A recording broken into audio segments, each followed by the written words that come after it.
এটা কে ভয় পাচ্ছি আমি, এটা কে পূজা ভয় পাচ্ছ? হাত পা কাঁপছে, এটা কি? বলছি আমি আপনাদের ভয় দেখাবো। এই এটা আমাদের শেরু তো। গুড আফটারনুন এভরিওয়ান, কেমন আছো? গুড আফটারনুন এভরিওয়ান, কেমন আছো সবাই? আই হোপ সবাই খুব ভালো আছো, সুস্থ আছো। আমার এই বাড়িতে ফেরার পর ফার্স্ট যে একদম ঠিকঠাক ব্লগিং স্টার্ট, কারণ এর আগেও যেদিনকে আমরা এসছি তার পরের দিন, মানে সেদিনকে তো রাতে ঢুকেছি, পরের দিন সকালবেলাও তোমাদের সাথে কথা বলেছি, কিন্তু সেই প্রপার ব্লগটা শ্যুট করিনি, জাস্ট একটু কথা বলেছিলাম। ওখানকার মনও খারাপ ছিল কদিন ধরে। দাঁড়াও, এখানটাতে প্রচণ্ড আওয়াজ, একটু পার করে নিই। তো এখন এসেই তড়িঘড়ি ছুটতে হচ্ছে চোখ দেখাতে। চোখটায় অনেক দিন ধরেই সমস্যা হচ্ছিল একটু, তার মধ্যে চশমাটার অবস্থা খুবই খারাপ। মানে আমার দুটো সেম পাওয়ারের চশমা রয়েছে, যার একটা ভালো আছে একদম নতুন, যেটা আমি আনার পর হয়তো 1-2 দিনই পড়েছি। এক সেকেন্ড। তো ওটা 2 দিন পরার মাথাতেই সোনাই এমনই আছাড় মেরেছে যে আমার ভয় হয়ে গেছে। আর ওটা না ভীষণ হালকা পাতলা, মানে খুব লাইট ওয়েট, আর যদি 2-3 বার পরে তাহলে ওর আয়ু শেষ। ওই জন্য ওই চশমাটাকে আমার রেখে দিতে হচ্ছে। সেই পুরোনো সেম পাওয়ারের যেই চশমাটা, ওটাকেই আমি এতদিন ধরে পরছিলাম। তো ওটারও ঘষে মেজে যাওয়ার মতন অবস্থা, কাঁচও ঘষে গেছে প্লাস চশমাটাও ঘষে গেছে। আমার ঘুরতে যাওয়ার আগেই চেঞ্জ করার কথা ছিল, কিন্তু আমার হাতে আর সময় ছিল না, বিয়ে বাড়ি এই সেই গোছান গাছান শপিং সব মিলিয়ে মিশিয়ে, আর চোখেরও প্রবলেম হচ্ছিল খুব। তো এখন তড়িঘড়ি ডাক্তারের কাছেই যাওয়া, চোখ দেখাবো, পাওয়ার চেঞ্জ হয়েছে কিনা সেটা দেখবো, তারপর নতুন চশমা নেব।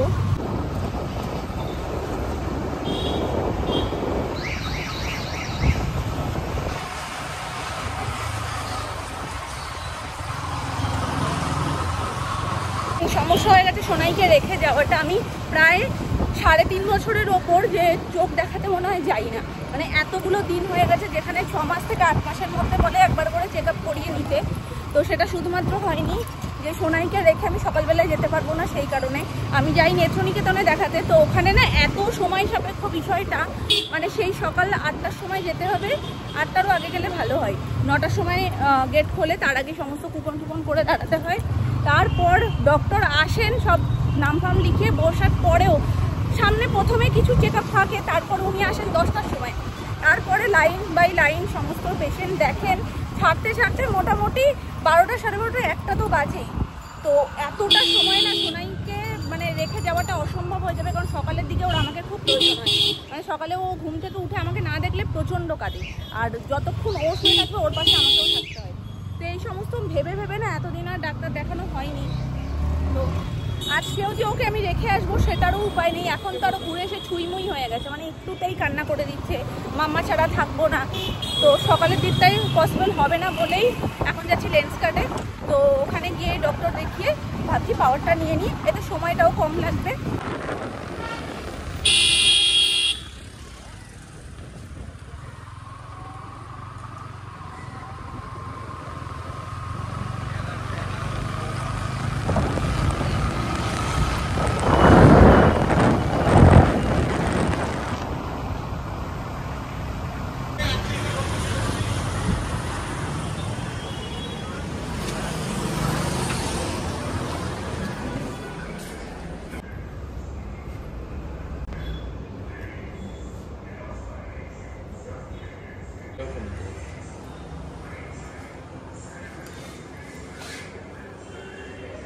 ছোট গ্লাসের ওপর নেব না, একটু বড় গ্লাস দেখে না, এখন ছোট গ্লাসে চোখে দেখতে অসুবিধা হয়।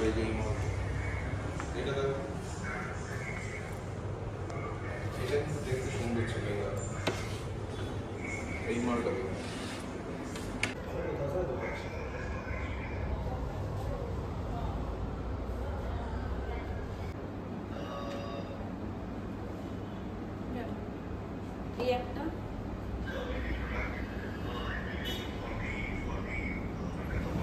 এটা ভালো লাগছে না,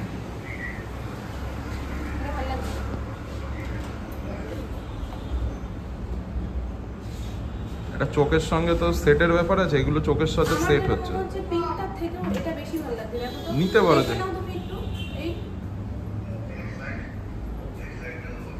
এটাও ভালো লাগছে, ওটাও ভালো লাগছে, যেটা খুশি। মনে হচ্ছে এটা থেকে এটা বেশি মানে খাপ খেয়ে যাচ্ছে। না না না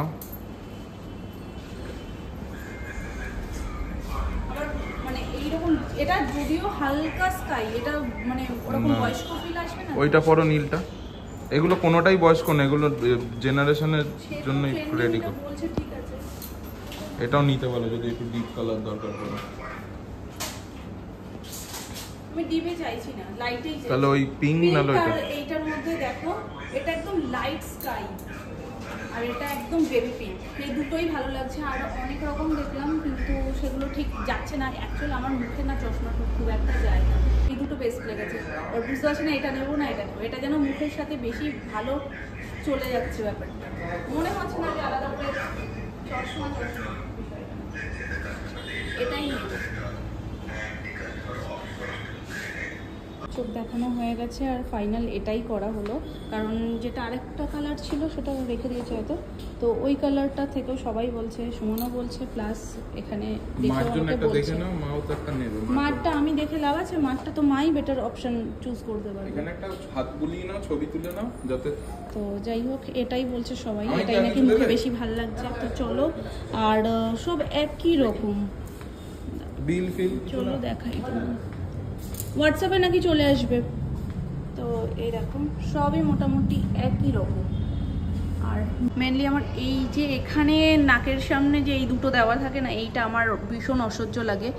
আর কি বলবো, এখানটা উঁচু বলে এখানটাতে ঠিকঠাক দাঁড়ায় না, তখন বিশ্রী লাগে, মানে উঁচু হয়ে থাকে। তো সেই জন্যই আমার একটু বড় গ্লাসের ওপর আর যেগুলোতে এই ব্যাপারটা থাকবে না সেগুলোই বেশি পছন্দ। তো এটা খারাপ না, আমার সানগ্লাসটার কালারটার মতনই, তো খারাপ লাগছে না। এটাই ফাইনাল হয়ে গেল।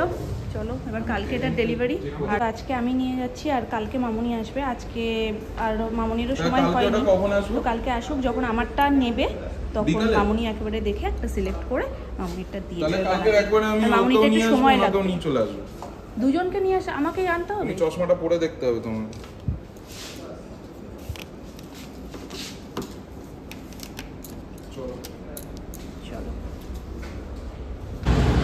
চলো হয়ে গেছে মোটামুটি, শুধু কালকে মামুনির সাথে আসতে হবে আরেকবার, আমারটা ডেলিভারি হবে আর মামুনিটা বানাতে দেবে, এই হচ্ছে ব্যাপার। আজকে একদিনে হয়ে গেলে ভালো হতো, কিন্তু আজকে হবে না, মামুনির সময় হবে না, ওই জন্য আমি চলে এসেছি। আর প্ল্যানও ছিল না, মামুনিটা কদিন পরেরই প্ল্যান ছিল, যেহেতু আমরা এসে দেখলাম যে ফ্রেমগুলো ইউনিক আছে, বেশ ভালো। তো পাল্টাবেই যখন কিছুদিন পর, হ্যাঁ পাল্টাবেই যখন কিছুদিন পর, সেটা কিছুদিন পর কেন, তাড়াতাড়ি করে নেওয়াই ভালো। তো কালকে একবারে যখন আমি নিতে আসবো তখনই মামুনি দেখে দেখে নেবে সব। বিরিয়ানি নিতে আজকে বেরোবো করেই প্রথম থেকেই, মানে কাল রাত থেকেই এটা ফাইনাল হয়ে রয়েছে যে আজকে আর কোনো কিছু মানে রান্নাবান্না করতে হবে না, সেটা বিরিয়ানি নিয়ে যাব। সোনাইয়ের কাছে মামুনি একটু থাকবে, কারণ সোনাই বলি না এখন যে ঘরে থাকে সেই বোঝে। অনেকেই হয়তো এটা বলো যে তুমি তো এমনি এদিক সেদিক যাও, সোনাই তো থাকে, অসুবিধা তো হয় না, হয় না, সেটা এক একটা টাইম থাকে, যে টাইমটা ধরো বিকালেও ঘুমোচ্ছে, তারপরে ও উঠে খেলছে, সেই সময়টা মানে 1-2 ঘন্টা ঠিক আছে ও থেকে যায়, অসুবিধা হয় না। দিনের বেলায় মানে সকালের টাইমটা মেনলি ও একদমই থাকতে চায় না। তো যাই হোক চলো, এখন লোভনীয় পাঠ হচ্ছে বিরিয়ানি নিয়ে তারপর বাড়ি যাব। সবাই ওয়েট করছে, কেউই খাইনি এখনো, কারণ আজকে তো রান্নাই হয়নি, আজকে রান্না করে তালা।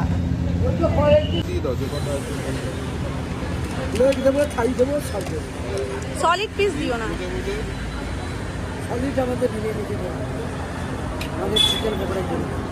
আর নিচের দিয়ে বেশি দিও না, ওপর দিয়ে দাও, নিচেরটা প্রচন্ড তেল হয়।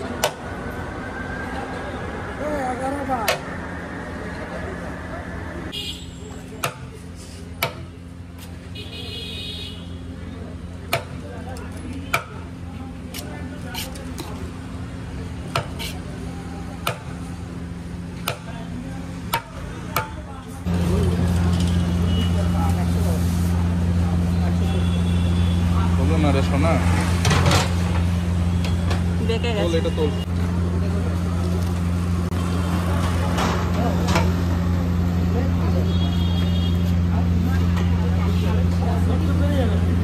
চলো হয়ে গেছে, এবার বাড়ি যাবো। একটা ফল আমরা পাইনি ঠিকই গাছের, কিন্তু ও বাড়ি থেকে লাল জামরুল নিয়ে চলে এসছে কাকাই এক ঝুড়ি। দেখছো কি মিষ্টি লাগে না দেখতে, এটা টকও না আবার মিষ্টিও না, বেশ ভালো খেতে। আর সোনাই তো লাল জামরুল ভীষণ পছন্দ করে। জ্যৈষ্ঠ মাসের প্রথম ঠাকুরকে আম দুধ দেওয়া হয়েছে। বাড়ি ফিরেছি যেদিন থেকে সেদিন থেকে এরকম, মানে এই থেকে থেকে জাস্ট বৃষ্টি আবার রোদ। ওই দিকটা দেখো,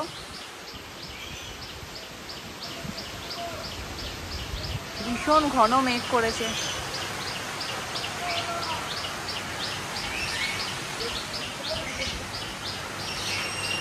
1-1.5 ঘন্টা আগে এত জোর বৃষ্টি নেমেছে, দৌড়ে ঝাঁপিয়ে গিয়ে সমস্ত কিছু তোলা হয়েছে। এগুলো অলমোস্ট শুকিয়েই গেছিল।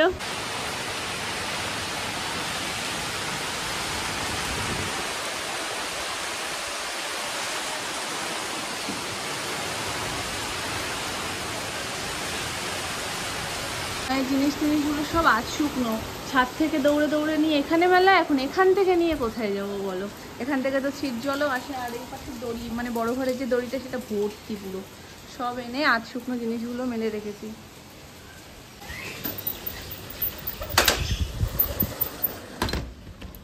ফাইনালি 3 দিন ধরে ভাবতে ভাবতে আজকে গিয়ে সমস্ত গিফট তোমাদের সাথে শেয়ার করলাম। মানে এটা না কবে থেকে ঝুলছে, আমি শুধু একদিন করে প্ল্যান করি যে আজকে দেখাবো, সেদিনকে কিছু না কিছু থাকে, আবার দেখানো হয় না। আর বিশেষ করে এই কদিন আলসেমিতেই কাটছিল। আলসেমিটা ঠিক বলা চলে না, ওখান থেকে ঘুরে এসে সবাই ভীষণ ক্লান্ত। আর তারপরে সারা দিন কাচাকুচি, মানে খেতে খেতে অনেকটা দেরি হয়ে যাচ্ছে, এই সমস্ত করে না তারপরে আবার এইসব পোটলা পাটলি নিয়ে বসাটা ভীষণ চাপের হয়ে যাচ্ছিল। তারপরে আজ না কাল না পরশু 3 দিন পর আজকে 4 দিনের মাথায় সমস্ত কিছু নিয়ে বের করে তোমাদের সাথে সমস্তটা শেয়ার করলাম। হয়তো এই ব্লগটার আগে কিংবা পরে যাচ্ছে।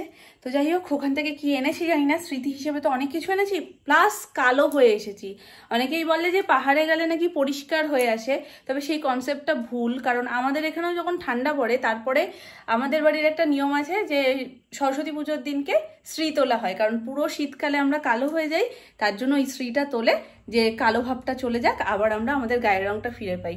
তো ওখানে গিয়েও আমরা সকলেই কালো হয়ে গেছি, মুখে যেন একটা স্পট পড়ে গেছে, কেন বুঝতে পারলাম না। রোদ খুব যে ছিল তা তো না, তো সবসময় তো ঠান্ডা ঠান্ডা বৃষ্টি এর মধ্যেই ছিলাম। যাই হোক, সবাই কালো হয়ে গেছি, এখন মুখটা কেমন কেমন জানি লাগছে। তো চলো এখন যাব নিচে, সমস্ত কিছু বাট্টার হয়ে গেছে। এতক্ষণ ধরে প্রায় 1 ঘন্টা লাগলো সবটা আবার ভাঁজ করে ঠিকঠাক করতে। ব্যাগ ভর্তি জিনিস, এই যে এগুলো এখন সব নিচে নিয়ে যাব। এইগুলো তো দারুণ হয়েছে, এগুলো এখন নিয়ে যাচ্ছি নিচে। চলো দেখি এখন নিচে গিয়ে সিলেক্ট করে পূজারটা, টুবলিরটা এগুলো সব দিয়ে দেবো। মোটামুটি অনেকেই বাড়িতে আছে, তাই ভাবলাম পপকর্নটা বানাই, অনেকদিন ধরেই রয়েছে, এটা বেকার নষ্ট হবে নয়তো। তো আজকে বানালে সবাই মিলে একসাথে খেয়েও নিতে পারবো। বাপিও যেহেতু দোকানে এখন যাচ্ছে না, পায়ের ব্যথাটাও রয়েছে বলে। আচ্ছা, আর পপকর্ন বাপি খুব ভালো খায়, তো সুমন কড়া করে বলেই দিয়েছে যে এখন এই কদিন আর দোকানে তুমি যাবেই না, যতদিন না পায়ের ব্যথাটা কমবে। আর জুতোও পরতে পারছে না, আর অনেকটা জায়গা তো, কদিন রেস্ট নেওয়াই বেটার। তো চলো, এখানে আমি প্রেসার কুকার ধুয়ে বসিয়ে দিয়েছি, এবার চটপট করে পপকর্নটা রেডি করে নিই। এদিকে পপকর্ন বসিয়েছি, আর ওদিকে একটু চা বসিয়েছি, মানে দুধ বসিয়ে দিয়েছি, দুধটা ফুটে উঠলে দেবো চাটা। আর আজকে একদম সেই দার্জিলিংয়ের ফিল নিয়ে দার্জিলিং টিটাই করছি।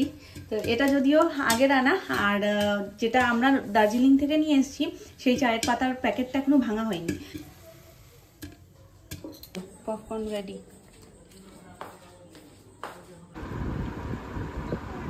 বলে বাবালে, বলে বাবালে, না না তুমি নামনাকে খাই দাও। একটা ছোট্ট মা, সে কতজনকে খাইয়ে দেবে? এবার যদি 4-5 থেকে সবাই বাচ্চা হয়ে যায়, গিয়ে বলে খাইয়ে দাও মা, খাইয়ে দাও, তাহলে তো আমি না করি। মাটা পাগল হয়ে যাচ্ছে। তো আমি না করছি, মামা যখন তোমাকে খাওয়ায় তুমি কেন খেতে চাও না? বলো বলো, খেয়ে নেবো তো এবার থেকে লক্ষ্মী হয়ে। খাবে তো? তুমিও লক্ষ্মী হয়ে খাবে তো মা? দেখো আচ্ছা রকম খাওয়াচ্ছে একেবারে, মানে মুখেরটা শেষ হতে দাও। দাঁড়াও মা, শেষ হতে দাও। আমি তোমাকে যখন খাওয়াই এইভাবে খাওয়াই, আমি তো তোমার মুখেরটা শেষ হলে তারপর দিই। তুমি ওর মতন বলো মা দাঁড়াও, একটু দাঁড়াও, এখন আবার শিখেছে নতুন, দাঁড়াও একটু দাঁড়াও, মুখেরটা শেষ হোক। দাও, হ্যাঁ গালেরটা শেষ হয়ে গেছে, শেষ না হলে আবার দেবে না। গালেরটা শেষ হোক, গালেরটা শেষ হোক, অল্প দাও। রে বাবা, ওর 7টা বাচ্চাকে খাওয়াতে যাবে, একটা বাচ্চার পিছনে বেশি সময় নষ্ট করলে হবে। হ্যাঁ, আবার বড়লিন দিয়ে দিতে হবে। তাহলে কাজ কর।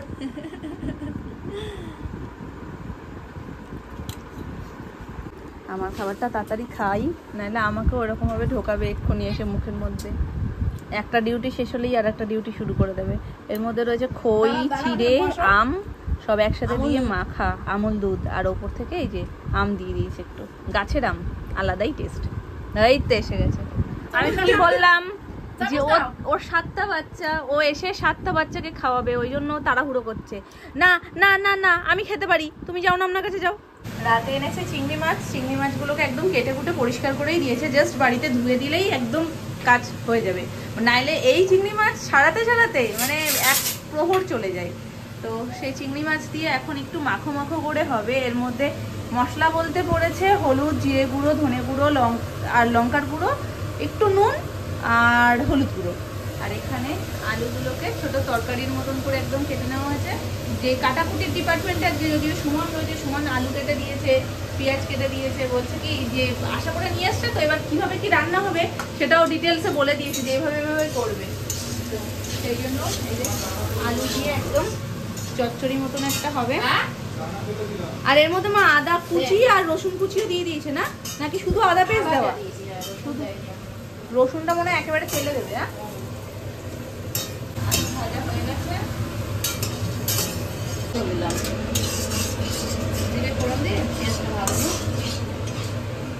চিংড়ি মাছের হুজুগ চলছে জানো তো। পরশু দিনও চিংড়ি মাছ নিয়ে আসছে, আর এনে বলছে একদম চিলি চিকেনের মতন করে একদম মাখো মাখো ভাবে করবে। তো সেইভাবে করা হয়েছে। আজকে আবার ওইটা খাওয়া হয়ে গেছে বলে বলছি আজকে আর চিলি চিকেনের মতন ভাবে খাবো না, আজকে একটু অন্যরকম দেশি স্টাইলে খাবো।